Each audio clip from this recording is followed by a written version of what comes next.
जी जी, आपका नाम? मोहम्मद नईम। ये क्या पूरा मामला है जो पीकेसी वक्फ बोर्ड की ज़मीन का मामला चल रहा है, कुछ आरोप है? जी, देखिए एक वक़्फ़ है यहाँ पे 690 खान आलमपुरा सहारनपुर।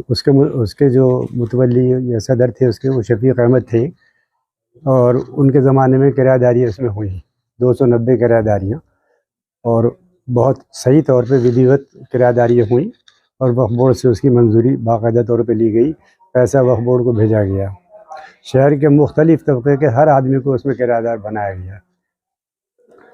मैं उसमें कुछ नहीं हूँ, मैं बहैसियत मुशीर के, मुझसे वक्फ बोर्ड ने कहा कि भाई ये इसको शफ़ीक़ अहमद जो है ज़रा वो कम पढ़े लिखे आदमी हैं, तो मुझसे वक्फ बोर्ड की तरफ से ये हिदायत मिली कि आप इनकी मदद करें और जो किराएदारियाँ हैं ताकि उसमें जो है वो सही तौर पे हो जाए, कोई नुकसान ना रहे। किराएदारियाँ बिल्कुल सही तौर पे की गई और कोई किसी किस्म की कोई उसमें बेज़ाब्तगी नहीं हुई। ये उसका है। अच्छा, आप काफ़ी बार कब्ज़ा लेने के लिए चले गए हैं, फिर भी आपत्ति हो जाती है, कब्ज़ा नहीं ले पाते, क्या वजह है? जी, जी। इसमें तरह-तरह के कई लोग रुकावट डालते हैं। वहाँ पे एक कामिल हैं, वो ये कहते थे कि साहब मैं इसका मालिक हूँ, हालाँकि वो इसके कोई मालिक-वालिक नहीं है। ये 1988 में ये जो है उनके ख़िलाफ़ हाई कोर्ट से मुकदमा हो गया। उनका 260 वक़्फ़ है, वो उसके मुतवल्ली हैं। इससे 690 वक़्फ़ से उनका कोई ताल्लुक़ नहीं है।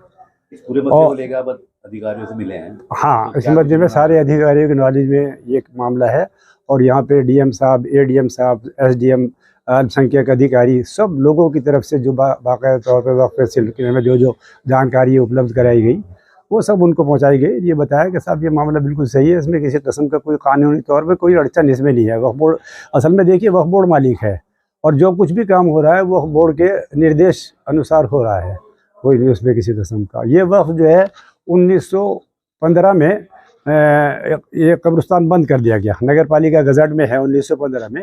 ये कब्रिस्तान नहीं है क्योंकि आबादी में आ गया था कब्रिस्तान को। ये लोग बार बार ये कहते हैं कि साहब ये कब्रिस्तान है, कब्रिस्तान नहीं है।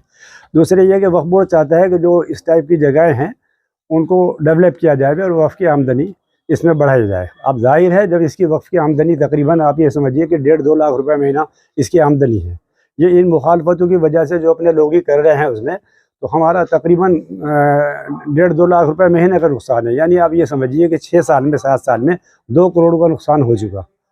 अब ये लोग वहाँ बैठते, उनकी कारोबार चलते और लोग वहाँ, उसमें बहुत सारे लोग 4-5 हज़ार आदमी वहाँ पे काम करते, लोगों को फ़ायदा पहुँचता उसका।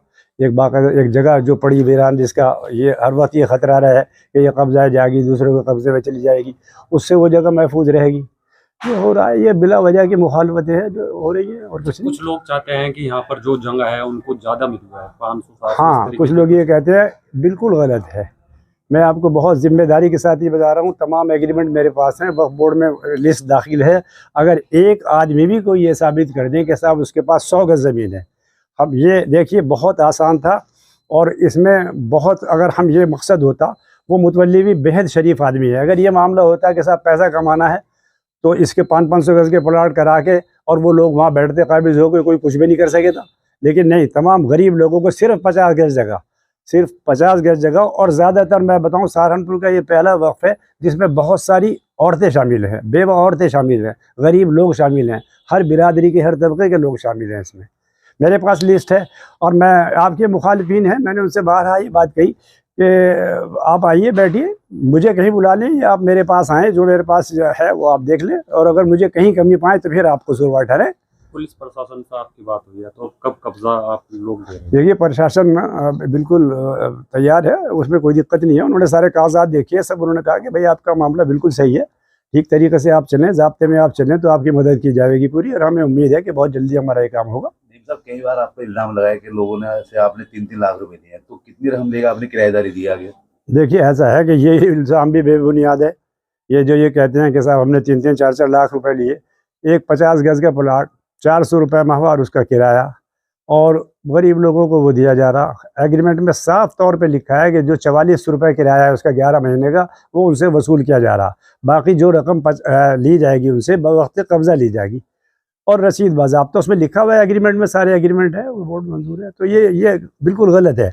मैं कहता हूँ कि अगर देखिए बहुत साफ तौर पर आपको बताऊँ, 350 किराएदारियाँ हैं, तो वो एक आदमी भी कोई साबित कर दें, हमसे फ़ोन नंबर लें, उनका पता लें जो हमारे किराएदार हैं, और वो एक आदमी भी अगर ये साबित कर दें कि साहब उससे 1 लाख रुपए, 2 लाख रुपए लिए या कोई ज़्यादा रकम लिए जो हमने ली उसके अलावा, तो फिर आप बताइए।